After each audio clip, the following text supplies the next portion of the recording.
Ladies and gentlemen, welcome to episode 7 of Real Business Roundtable. This is going to be an interesting topic today. Just to kind of get into it right away, there is something within the industry of business growth that is not only changing the game, but it's also causing a disruption. And there's a lot of confusion around it.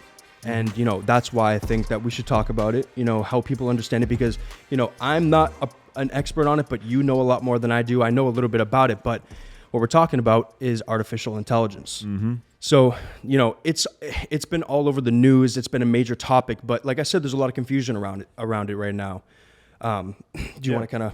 Yeah, so I felt that this was extremely important. It was relevant to the business community to understand that AI, machine learning, isn't only robots and synthetic life. Yeah. When people say AI and stuff like that, they immediately think robots. They're thinking, Watson, and all of those are relevant, but there is an AI machine learning application when it comes to business in today's world. And I feel like we need to let the world know that with AI and the right applications can give your business an insane edge. Yeah, and I think it's also just important. I mean, just because it is or it can be a big topic within business and growth and all the different applications it has in each vertical. I think it's a good thing to help people understand this technology. Yep, and specifically the strategic benefit when rolling AI, when rolling big data, data management, customer intelligence, all that stuff blended together, what it can do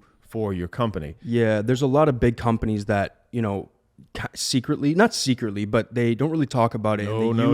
They use AI intelligence, matched with big data, and it is very, very powerful. Yeah. So, for everyone watching at home, I'm pretty sure, a bunch of you have Netflix, and you probably have, scrolled through and probably have seen Social Dilemma, The Great Hack. There's one on YouTube called Terms and Conditions May Apply. This was actually the first one that I personally saw, but I'm pretty sure people have watched the movie, and they sort of say that they think to themselves, well, yeah, when I noticed when I talk about something, I see an ad on my phone. Yeah. So this is sort of what we're going to talk about in relation to business, gaining a competitive edge, big data, and how it can literally allow you first access to customers before competition. Yeah, there's a lot of shows you can watch, a lot of documentaries on Netflix and other platforms, but there's also a lot of books for the readers out there. I'm not sure the names of them. So when I learned about the technology and we partnered up with different groups, I had to do a crash course on AI. So for the people watching, the number one book that I would recommend reading, or you can do the audiobook, it's called Predictive Machines. It's a pink cover with a couple eyes on it. Very, very good book. It gives you the complete landscape and outline of how machine learning works from front, back, floor to ceiling. So it explains about like the number of input, how much input goes into the learning process. Will dramatically change the performance and the accuracy of what the AI is figuring out for you. Yeah, a lot of people won't know this. They'll think of AI as what they see on the news, and that's like Google's AI going sentient, and conversations between AI and all that stuff is very intriguing and it's very interesting. But there's a lot of other verticals with it. Mm-hmm.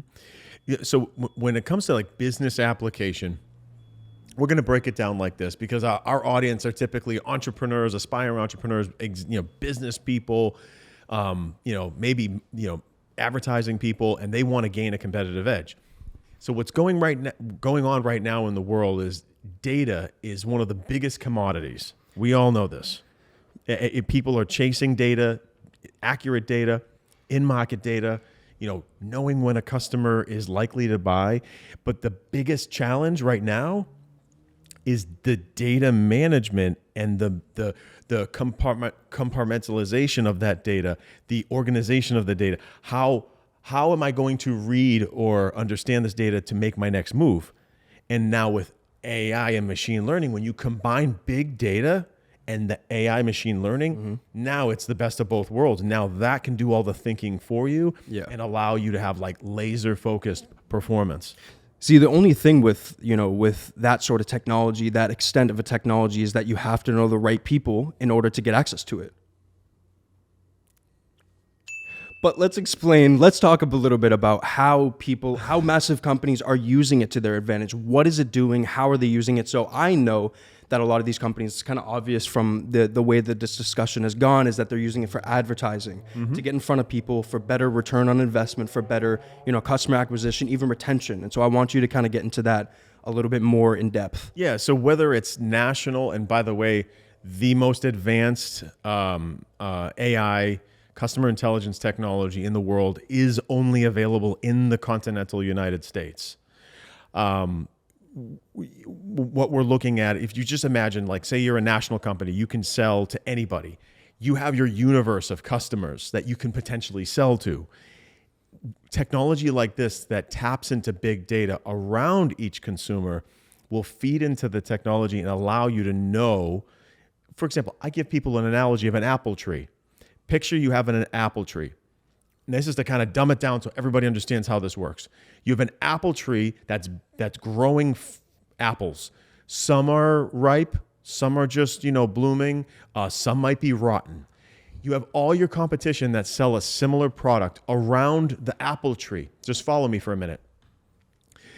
Tapping into big data using machine learning allows you, with your apple bucket, to pick the best apples first before your competitors do. So when your competitors run ads the old-fashioned way, not using this technology, or just using data that is scraped from limited data sources, which means it's less accurate, now you have people picking rotten apples that aren't exactly ripe.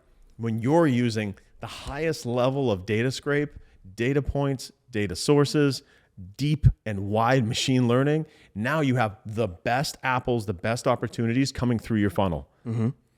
What that does is it allows you essentially to reduce what you're spending on ads and getting more juice out of the squeeze. So you have a bucket of amazing apples that are fresh and ready to eat, versus the old-fashioned way of advertising would be, let me just advertise to all of these people. And some of the people are way in the beginning of the buyer's journey. Some people are tire kickers. Some people are 2 years out, or they're just not qualified. I always give people like the Lamborghini analogy.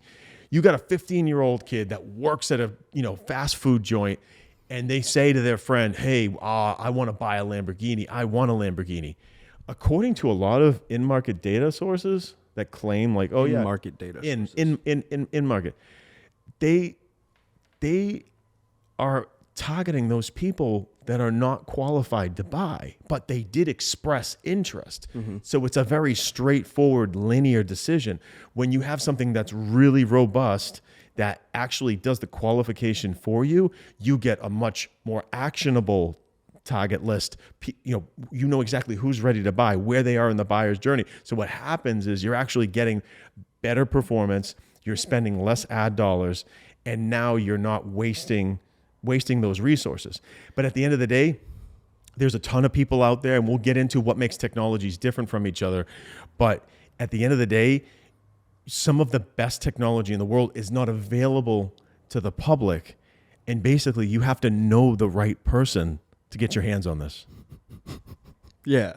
I wanted to get into that sort of thing, kind of building off of that. With these technologies, a lot of people might be thinking of the documentary. Maybe there's some marketing executives watching, or people who have done marketing and done their research. They think about Cambridge Analytica. So Cambridge Analytica was similar to what we're talking about, but they did it in a way that was just it wasn't morally correct. It was illegal. So the problem with Cambridge Analytica was, and based on my research and my opinion and watching the movie The Great Hack, it was done overseas in a country where there was way more data control, and they were forced, I believe, to shut down. But they used it for campaigns and campaigns in the United States. Yeah, so similar ability. Was used for that, but that's sort of the backbone. So if you want to I would say educate yourself first about AI, big data, and you would want to watch, again, The Great Hack, which is available on Netflix, The Social Dilemma, which is also available on Netflix. If you go to YouTube, you can watch Terms and Conditions May Apply. Just type that in. You can see the whole documentary right there. And for a book, we want to recommend Predictive Machines. Educate yourself, do a quick crash course, and understand the world we're living in right now when it comes to big data. I want to build off that. So, this type of technology is all around, though. It's not just in advertising. This technology is in social platforms. I don't know how much you know about this stuff. I know that Jay knows a lot, and I think that we should have him on, on this topic. On the second part. Yeah, on this, we'll do a second part, and we'll have him on, and he can talk more about this. But, I had a conversation with him the other day where he was talking about how, AI isn't just in advertising. It's not just in, the data sources. It's also in, different platforms. Instagram's algorithm is, I believe, artificial intelligence driven. Same thing with Google Ads. Yep. Everything's AI driven now, because AI machine learning, it will learn. It'll start out as a child, and it will, like, I'm giving you an example of a child who is growing and is learning. And for example, I give the, if they're going to touch something that's hot and they know, oh, don't touch that. It's that learning process, and then it gets better and better with time. So the other side of this is having the patience to invest in your data, because your local customer or national customer data is gold. That you should treat it as an investment. If we're talking to the people watching at home, if you have a business, you need to invest in data. You need to invest in, what are my customers doing? What are my customers thinking? So we live in a day and age where that information is now available to us. It's in the terms and conditions. It is crazy how many people don't understand that this stuff's available. Like, I saw a couple of former employment associates on LinkedIn talking about this stuff, and I'm like, okay, I've been doing this for a while, and you got to understand these key things that make it different. People love throwing around the term in market. Oh, that's a list of customers that want to buy. Here is the big thing. So people, if you want to commoditize this, which I hate, if you're going to throw it in the in-market bucket, okay, let's break down the difference between in-market lists. The number one question that you want to ask the vendor trying to sell you this ability is, how many data sources are being scraped to make this decision? And what kind of data sources as well. Exactly. I've had people come to me and tote, hey, try this tech, blah, blah, blah. They're giving me all the sales fluff. And I said, just take it easy. Just tell me two questions. How was the decision made? And how many data sources are we crawling? Well, we're looking at Google search data. People already have access to that. That's not a big deal, even though it sounds enticing to a lot of people. Like, oh, wow, a list of people who just Googled something. That's great. But people Google things that they're not necessarily ready to buy. Think about it. People show behaviors that they're not necessarily There are things that I would love and that I'm interested in that I know damn well that I'm not in a position to do or buy right now. Like, people look at like their dream home all the time. They'll look at things like that, but they're not in a position to buy. According to some of these in-market lists that people are selling, you got a bunch of people that are not ready to do that. Now, the first thing you want to ask them is, how many data sources are you scraping, and what kind of data sources? So you want an idea. Are we scraping voice? Are we scraping social media behavior? Are we looking at shopping behavior? How back are we going? Like, are we going 12 months back, 2 years back, 6 months back? That plays a role because it looks at the historical behavior of that potential customer. And the second question you want to ask is, how is the decision made? Yeah. Are we just getting one trigger point? Hey, that person's mentioned it on social media, so they might be interested. Or are we using actual machine learning to scrape the big data to filter out the people who are not ready to buy yet? There's also another question that I've been thinking about when vetting different in market lists or different services is how do you start this process? How do you is the integration seamless? So with some technologies, you would upload behaviors or just information that you already have from past customers, which is very important. That's really good because essentially what the technology is doing is it's creating like a buyer's persona so it knows exactly what to look for. When there's a startup process for a service or a technology that doesn't look like that, where it doesn't create a buyer's persona right off the bat, that's not good. If they're just doing, their own audiences, that's not good because the ramp up time is going to be so long. When you have, an opportunity where you're able to upload information from past customers of your business, that, expedites the ramp up process quite a lot. Yeah, the email address acts almost as like an ID or a social security number. It's every single consumer or potential customer's email address leaves a breadcrumb trail of understanding and intelligence around their behaviors. And the longer the history of whatever in-market technology or lists you want to use, you need to find out how far back does it go around each potential customer. So are we using existing emails for customers to get a better understanding of the buyer persona? If not, that's a concern. Yeah, I don't think one thing I want to make clear is we're talking about essentially a strategy in order to make sure you have better marketing, better advertising, more effective advertising for your company. If you're trying to run advertising, this is the type of stuff that you want to try to access in order to be successful because, traditional styles like, running ads on Facebook and Google straight off, they're good.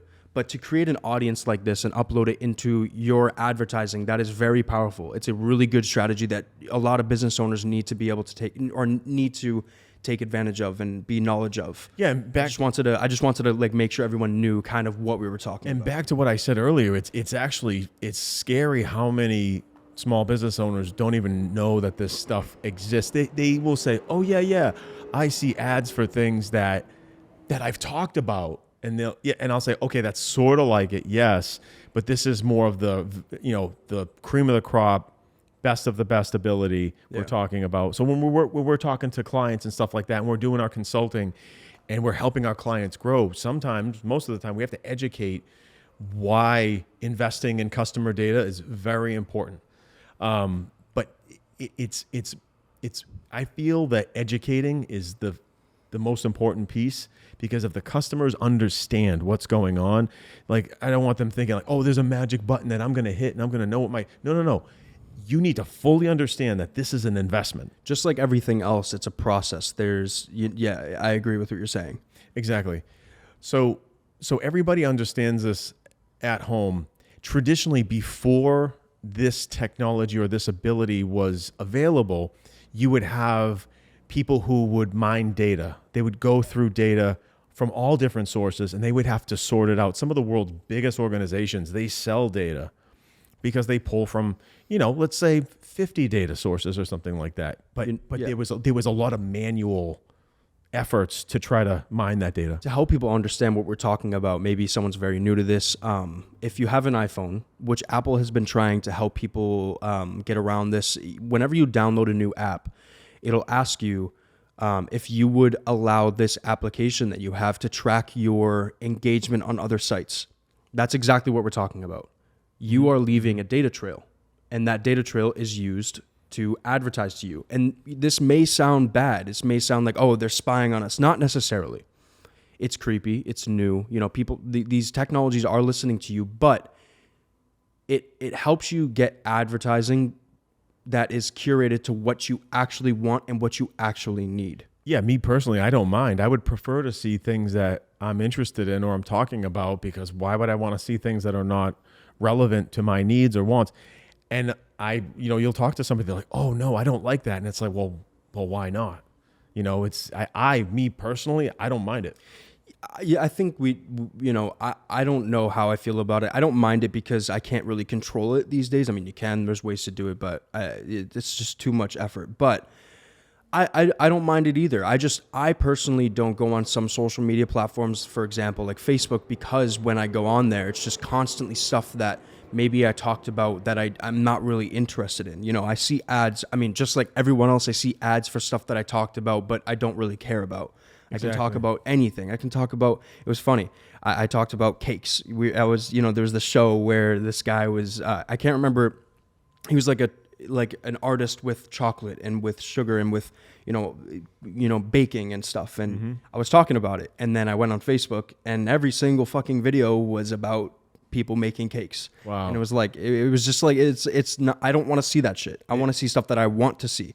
And do you want to say something? Because this kind of leads me into something else. Well, I experienced the same thing with I was trying to look for a specific style of like shorts, Yeah. and I got slammed with all these shorts ads. Like, oh, get these shorts. Oh, this one's a cargo short. This one's a whatever. Blah blah blah blah blah. It made me not have to shop for the shorts. Yeah. The shorts came to me. Yeah. I was being fed shorts, all these different styles. I was like, all right, yeah, this one has cargo pockets. But, oh wow, I didn't even need to go on Amazon and look. Yeah. Yeah. It like I said, this kind of leads me into social media algorithms, which that's kind of why I said we should have Jay on the second part, because he knows a lot about this stuff and it gets really deep. But the newest algorithm out, the most popular algorithm out right now is TikTok. Yeah. Their TikTok is fucking amazing. It puts stuff there that I want to see. You can see, like, if you've been on that app for a while, and I'm guilty of enjoying my TikTok time. A weird way to put it, but yeah. but you'll notice when you like stuff, and when their algorithm is just it's very specific, and it's good. It's a really good algorithm, and I'm having a hard time understanding it. But when you like stuff, and when you go and you look at different sounds, and just your engagement on TikTok, they're following that, and they're compartmentalizing it in a way that's really powerful, because I'll see the exact stuff that I want to see. I don't know if this happens to everyone, but it's really cool. Yeah, and again, it's people have preferences. Me personally, I don't mind it, but when we look at it from a business owner's standpoint, the people who are trying to build businesses, either you have a huge budget, shoestring budget, whatever, just know that if you tap into customer data using the right machine learning, you can achieve levels of sales and the level of quality of customers through the roof, improving conversions, reducing customer acquisition cost. It's worth looking into. But I wanted this podcast to be more educational. I'm not interested in selling, even though we do help clients. We do help clients integrate this technology and ability within their efforts. But I want it to be educational first. I want people to watch the documentaries. I want you to listen to the audiobook, read the book. So when you take in all that information about all of this ability, then the light clicks. The light goes on. Yeah. I'm just laughing because, like, sometimes you'll just be talking and I'll be like, why is he selling me right now? Like, it's just because I believe it's in your it. natural. It's your natural instinct to just like talk like that. It's just So funny. let's talk. Okay, brass tacks. Let's talk about a case study. Not going to name names. We have a current client. Oh, so we're talking about like. I want the audience to know, like, no bullshit. Like, this stuff is real. Okay. So like, we have a current client that we coach. We provide consulting, and we integrated some in-market technology, technically the best of class, and they've been using it for 16, 17 months, and now their customer acquisition cost has been reduced approximately 2/3. Their customer engagement has gone up. The amount of visits to their website have been a little bit more advanced and longer. There's more engagement. Everything across the board has improved. Beneficial over every So this is, knock on wood, is getting the attention of other upper levels of that company, and we might be doing something on a national or regional level, but we did something small locally to prove it, and I stand behind everything that we do for clients, right? But we ran a test, super successful, as long as they do it the right way. And that's another thing. When you tap into in-market data, AI, machine learning, big data, whatever you want to refer to it as, you want to make sure that you understand that you need to serve those potential customers on that list, media. You want to serve them information. You want to run an ad. You want to give them a piece of content. You can't just, oh yeah, I'm gonna buy this data, or I'm gonna sign up for this technology to sort through the data, and business is just gonna come to me. No. It's a whole strategy. There's different aspects to that strategy. Yeah, for people at home to better understand this, everybody knows what retargeting is. When somebody comes to your website to try to get them to come back, you serve them an ad, right? Very similar structure, but we are getting intelligence on who's ready to buy and then serving an ad to them. Same exact way. But the list of people using the right technology and the right data, this has been qualified and verified and analyzed by the technology, saying, hey, like the analogy I gave everyone, these are the best apples to pick right now. Get these apples. Yeah, so a lot of big companies use this technology. A lot of massive companies that you all know about. But so- we've been able to fortunately provide access to for small businesses to use this technology, and it has worked out very well. Yeah, thankfully, knock on wood, we were able to get our hands on it from a very long-standing relationship that we had with a technology group. And now we are bringing this to small, medium, and even large businesses. We're not held back, but it's super, super exciting. But from more of an industry standard, there's so many in-market solutions out there. I get called all the time. They're like, yeah, we can tell you who your potential customers are. And I go, okay, great. Answer those two questions. How many data sources are you scraping? What type of data in that same question? And then the second, how is the decision made? Are you just pulling this data and saying, yeah, these guys are ready to buy based on one or two sources? Or are you using some type of technology to do that data mining and sorting and compartmentalizing for you versus just going in raw? Yeah, but I don't want to turn this into a pitch. No. Yeah, I'm getting hyped. So I'm curious. I gotta tone it down. I'm curious. So I kind of want to get into the more like entertaining part of AI. So how much do you know about Google? I think it was Google's AI becoming sentient, and I also want to talk about the thing that people probably all know and remember was the two AI machine learning technologies talking to each other. Oh yeah. So they were. I mean, like I said, some of our audience has probably already seen this, but AI has become sentient. It has its own brain, and I think we all saw this coming. Mm-hmm. But I kind of want to get into the what happened. I can't remember what it was. So the two robots. It was like a Chinese robot, and then it was I can't remember exactly. They were speaking to each other in almost its own auto-generated language, and they had to shut it all down. Yeah, so it was English, but they were like it was like a weird, like segmented, like it was weird. I remember watching it on the news, and I was like, "Yo, like this is about to be crazy." Yeah. And all of a sudden, they start talking in some like English. Yeah. But it was just like it didn't sound right, but they understood each other. And I was like, "We're done. We're done." Yeah. Years ago, a long time ago, I met with this guy right here in town, and he was like, "Yeah, I'm doing this project, and I'm working on the nervous system of AI for X company." And if I said the name, everybody knows the name, but I'm not going to say. But he was like, yeah, I'm working on the nervous system. And he was showing me this stuff. And I'm like, blown away. You're working on a nervous system to connect to the brain that's supposed to control the rest of the robot? He gave me just enough that he was allowed to say, but he kept it very, very vague and high level, but it was scary stuff. This guy was 100% working on a nervous system. I know Jay knows a lot about this stuff, and I know he's gonna wanna. Well, this is probably what were we gonna say? We both love the movie Terminator. Oh yeah. So, like, it's kind of like you'll notice on the second episode, he's rocking the Terminator Skynet shirt. Yeah. But I can't. Maybe we should save the rest of this conversation to talk with him about it. I don't know. I just know. I know between the conversations I've had with him, he gets in depth with this stuff, and it is so intriguing. Yeah. And it'll be our first Yeah, guest absolutely. First guest. Jay's a super smart guy. So, let's. Yeah, I want to close this out and kind of move the last conversation into talking with Jay. Absolutely. Yeah. We just want to thank everybody for watching. Stay tuned for the next episode. We're going to have part 2 regarding the AI, big data, machine learning conversation. You're going to be super, super happy with what Jay has to share. Yeah. And stay tuned. Ladies and gentlemen, thank you again for joining us for episode 7. This is part 2, and this would be our first episode with a guest, if you'd like to make the introduction. Yeah. This gentleman is my right-hand man, specializing in growth consulting. He's been in the technology game since the early or mid-90s.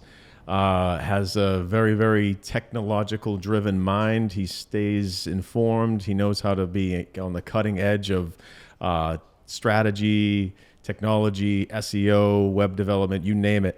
Sitting to my left is my right-hand man, Mr. Jay Spencer. Welcome.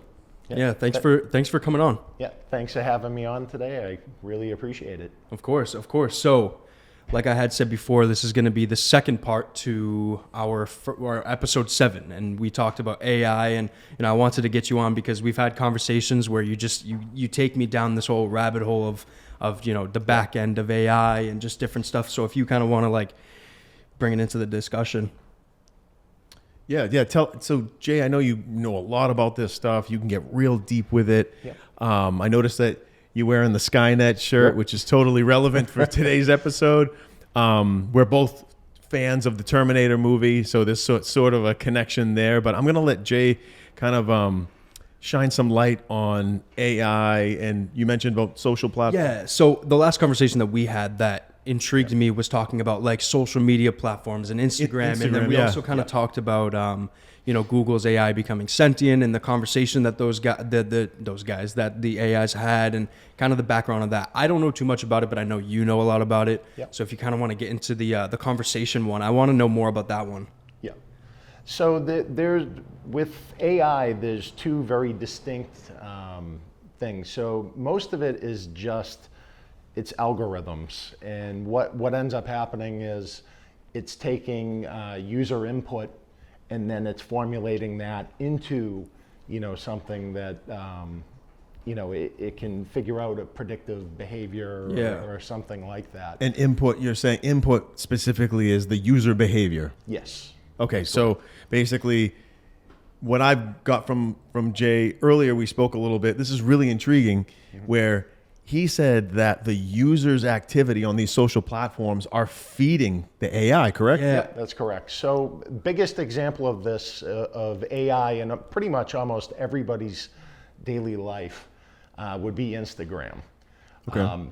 And that, behind the entire Instagram thing is an AI for recognition of images.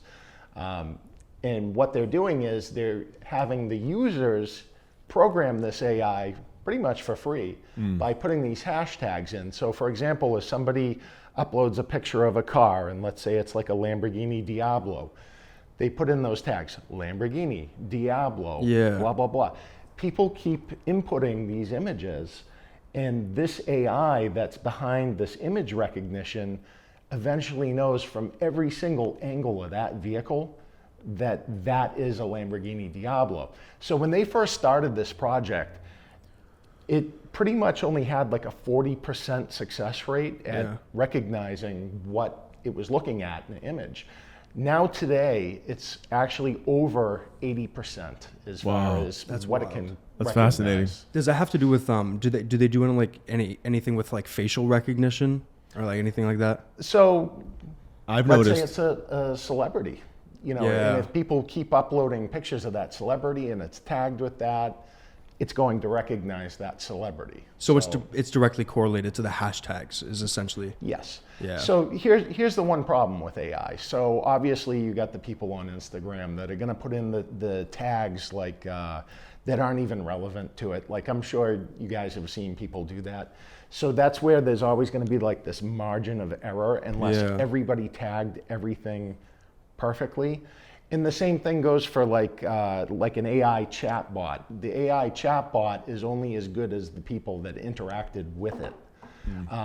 And they do get better the more people that interact with it and things like that. Makes sense. But then you always get the person that's going to interact with that chatbot like a jerk and try to get it to say funny things. And so it might be a little bit quirky. trying as to a get result. trying to get it to sound more like human. I know there's this one who I think it's Five Guys. Occasionally I'll order a burger, and like when you call them, if you notice, if you're calling in an order, they'll say like, oh, welcome back. Your last order was this. Like, would you like to order it again? I'm like, yeah. And they're like, okay, awesome. This is what was. It's crazy. Like They'll memorize what you ordered. well, that's part of their system. But it's just like how good these robots on calls sound. And I mean, I can't imagine on text. Like, I mean, every social platform for a business, if you like go onto the messenger and it says like what would it's very interesting. I've had certain places like that I sign up for email, text alerts. Yeah. And they'll know my behavior, that I would go there twice a month, and then they will send me a discount, a coupon literally around the time.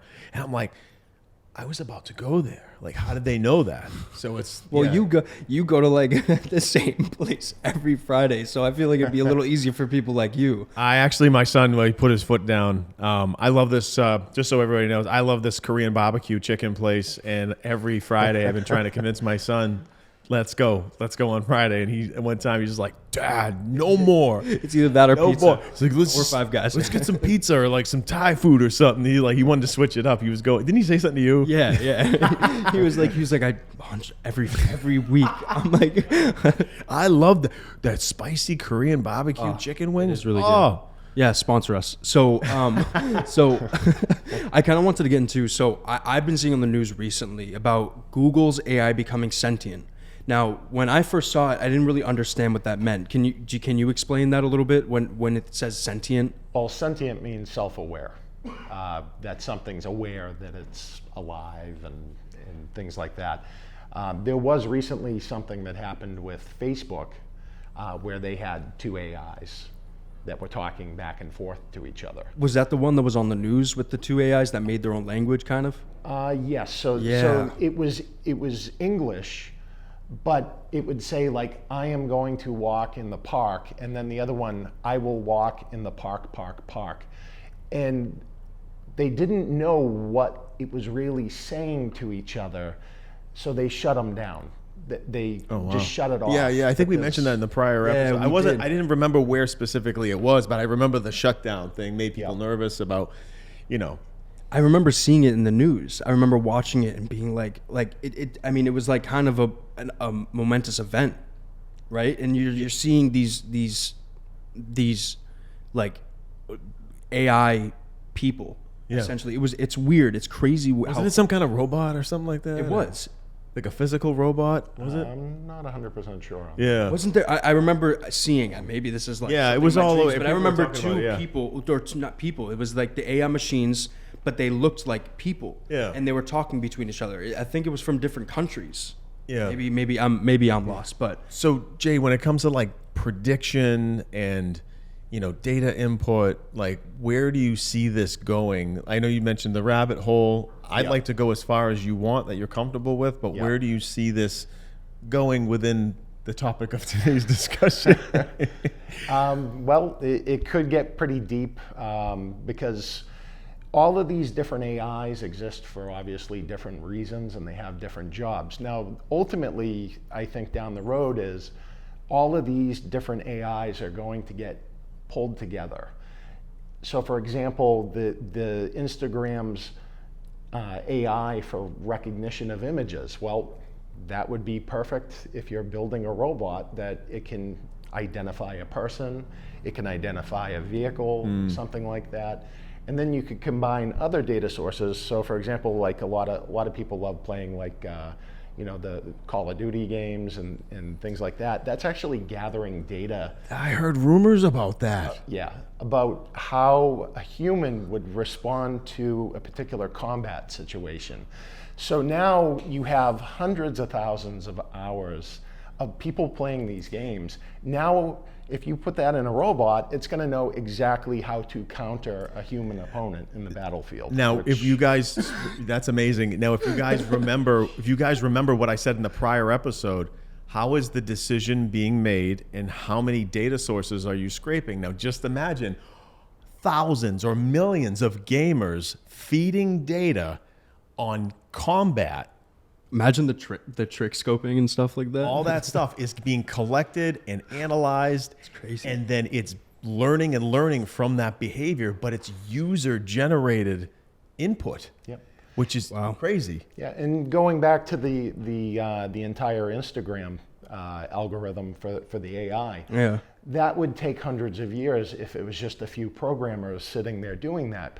But by letting the public basically program it for free, you know, they're building this very intelligent AI, because you got how many users on Instagram? Millions, probably billions of people, you know. Easily. Easily. I mean, considering that every single social platform, there's a hashtag strategy. You use hashtags no matter what you're posting, and Meta owns practically all of them. Yep. So it's like, I mean, it's billions. I don't know. I mean, We don't know the exact number, Yeah, but it's a ton. It's significant enough for them to collect enough data to learn from it and to actually create intelligence on its own. It's just wild. Yeah, It really is crazy. it's you know, this is the side that I wanted kind of Jay, because Jay knows more than I do. Like, I'm more of a high level, like, I'm the pitch man. I'll talk about what the data and the technology can do for you as a business owner. But Jay, I felt, was a good contributor, is a good contributor, because he kind of knows the general scope of what's going on in all areas, not just marketing. Yeah. How do you learn about all this stuff? Is it just like finding yourself in different forums and? So a lot of times I'll just start reading about like a certain topic, and then something will pop into my head. Well, what about this? Mm-hmm. You know, and then I'll research things further and just kind of really deep dive into things. And just to let everybody know, Jay's nickname is Wiki.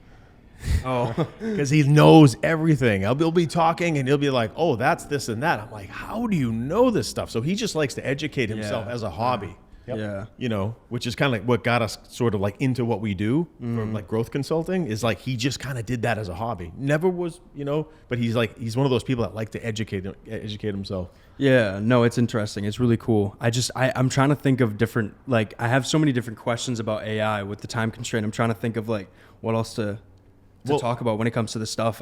So like, I've heard rumors, and you can, you know, let me know your thoughts, but like, what about that guy that I met with years ago that was developing an AI driven nervous system? He was right here in town, and he was working with a very, very large public company. Can't say the name, but he was like, oh yeah, I'm on the project of building out a nervous system. You know, that kind of shines light on, there's some type of robot or synthetic life force that they're trying to create. What are your thoughts on that? Oh, without a doubt. You know, there's plenty of jobs that humans don't want to do. You know, and if you can create something, for example, like the military application, obviously it's always going to follow orders. It's going to do what it's programmed to do, hopefully. Hopefully. You know, there's also jobs that are just too dangerous for humans. Like, for example, you know, cleaning up nuclear waste or something like that. You know, like a lot of lives were lost during the Chernobyl disaster of people trying to cover up the elephant's foot, they called it, where basically a reactor melted down. So, you know, stuff like that's very dangerous for humans. So to have something that can physically do that. Now, going back to what you were saying about that whole nervous system, obviously, if you're going to build an AI, you don't want it being like numb to the world. So it needs to be able to feel the world and things like that. Because obviously, you know, a robot's not going to know how much pressure to put on a cup, you know, to hold it. Yeah, without crushing it. Yeah, and you without could crushing code it. that, but I feel like that'll just take forever. Yeah. So if it has feeling to it and it can feel resistance, things like that, then obviously, you know, it's More gonna be efficient. a much more efficient machine. It's wild. It just makes me think, like, every time I don't do too much research on this, but every time I talk to someone about it, just makes me think, what do you think the goal is with all this? I mean, essentially there's going to be a point where they're already thinking for themselves. I mean, Yeah, like, I actually saw a thing on the news about like there's this like robotic bartender that can just make you a drink. yeah, that's been around for a while. Yeah. There's one in New York. Yeah. Yeah, it's crazy. So when I saw that, I go, okay, they're trying to replace But bartenders. yeah, It's kind of crazy to they're, me. They're trying to replace everything. I mean, look at what happened with the, auto manufacturing. You know what I mean? I mean, now it's just all robots. You know? I mean, but I feel like that's more, I don't really know. That's more just like a machine that's been coded in order to do a job. With AI, it's just, it will be the most intelligent species. Like, not even, like, you know what I mean? Like, it's just, it's wild. What's the plan with it? Yeah, what's the end game? Yeah. That's like everybody's wondering, that's probably watching or hears about AI, and you hear a bunch of rumors like, oh, they're just trying to replace our jobs with robots. And, I've heard rumors that there's legislation to tax robots. Can't remember the state, but, if you have, to tax robots that can do the work of a human. Like the company would. To prevent, so if Well, a that's company, to prevent the loss of revenue Yeah, of not taxes. having humans. Money runs the You know. world. absolutely crazy. Now, in respect to, I want to kind of circle back to the advertising side of things, and your take on using AI, tapping into big data. Can you educate us a little bit about some of the growth strategies and projects that you work on? Can you, without naming names, can you kind of shine some light on what exactly happens, how it works, what are they using it for exactly to advertise? Yep. So pretty much the way it works, one of the first things that we like to do is get a list of already existing customers, just their email addresses. I don't even need their names or anything like that. But what we do is we'll upload that into the AI. So the AI ends up analyzing these people's profiles. And if you're not aware, everybody has a profile, a big data profile. Yeah. Like They call it a breadcrumb trail. Yeah. So that file will know that you like voluptuous women, that you like, no, it will. It absolutely will. Instagram got me. And it takes that data and then compares it. Yeah. If there's any similarities in their prior, during the buying process. Yeah. So what ends up happening is it's comparing it, what was similar before buying from this particular vendor or a business.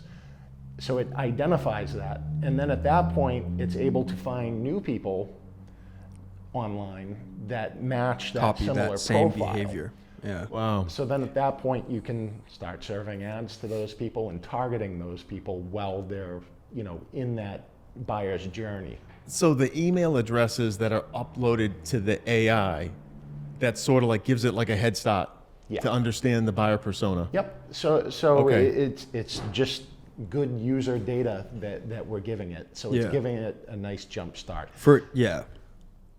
Now what exactly, so once you upload this and you're running the AI and it's tapping into big data and all that stuff, when you're helping some of your clients within your projects to run these ads, what exactly do you get and where are you putting this data to run the ads?